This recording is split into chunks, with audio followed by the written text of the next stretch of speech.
मतलब एक ऑर्डर देके जो रूस और यूक्रेन के बीच में लड़ाई चल रही थी उसको रोक दिया था, ब्रेक लगा दी थी। इजराइल और गाजा के बीच में जो लड़ाई चल रही थी उसको भी नरेंद्र मोदी जी ने रोक दिया था। मगर किसी ना किसी कारण जो हिंदुस्तान में पेपर लीक हो रहे हैं उसको नरेंद्र मोदी रोक नहीं पा रहे हैं या रोकना नहीं चाहते हैं।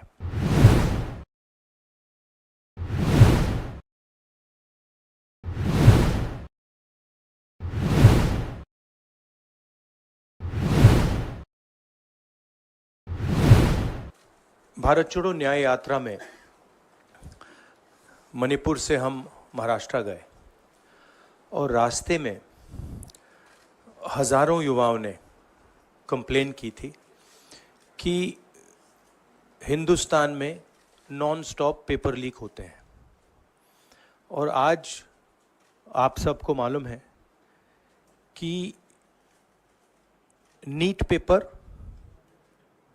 एंड यूजीसी एनईटी के जो पेपर्स हैं वो लीक हुए हैं और एक कैंसिल भी हुआ है। कहा जा रहा था कि नरेंद्र मोदी जी ने यूक्रेन की लड़ाई रोक दी थी।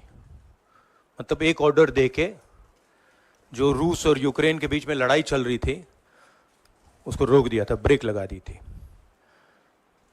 इजराइल और गाजा के बीच में जो लड़ाई चल रही थी उसको भी नरेंद्र मोदी जी ने रोक दिया था। मगर किसी ना किसी कारण जो हिंदुस्तान में पेपर लीक हो रहे हैं उसको नरेंद्र मोदी रोक नहीं पा रहे हैं या रोकना नहीं चाहते हैं। नुकसान स्टूडेंट्स का होता है। जो हिंदुस्तान के स्टूडेंट्स हैं, मैं जानता हूं कि आप इन एग्जाम्स के लिए महीनों सालों काम करते हो। ये आपका फ्यूचर है और आपके फ्यूचर से खिलवाड़ किया जा रहा है।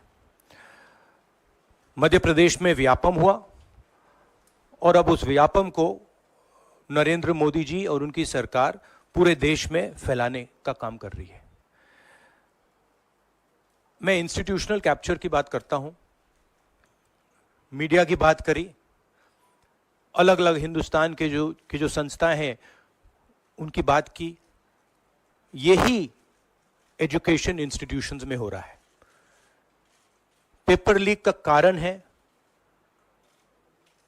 कि सारे के सारे वाइस चांसलर्स, एजुकेशन सिस्टम को बीजेपी के लोगों ने, उनके पेरेंट ऑर्गेनाइजेशन ने कैप्चर कर रखा है। जब तक ये कैप्चर रिवर्स नहीं किया जाएगा तब तक पेपर लीक चलता जाएगा।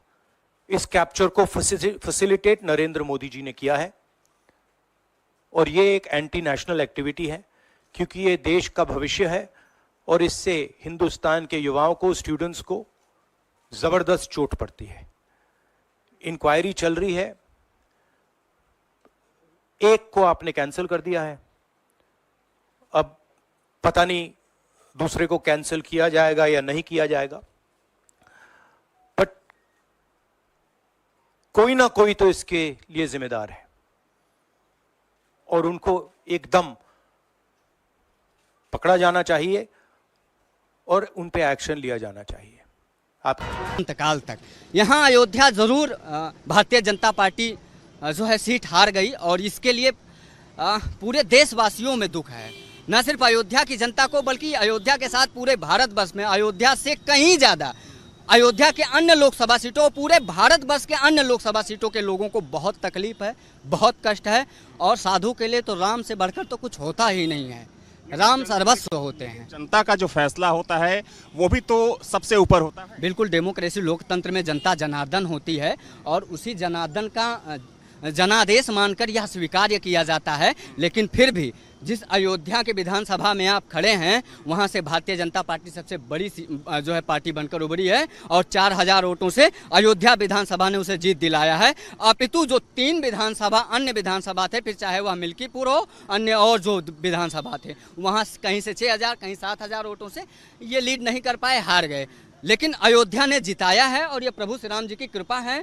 मैं पूरे अयोध्या के जनपद वासियों को, ये सब प्रभु श्री राम के ही स्वरूप हैं, इनको प्रणाम करना चाहिए। और अयोध्या के लिए जो सतत संघर्षरत रहे हमारे राष्ट्रवादी नेता आदरणीय प्रधानमंत्री श्री नरेंद्र मोदी जी से अपील भी है, साधुवाद भी है, धन्यवाद भी है। और हमारे उत्तर प्रदेश के माननीय मोदी जी से भी नम आँखों से, और बहुत गमगीन भी हूँ, गला भर आता है ये सोचकर कि अयोध्या भाजपा हार गई।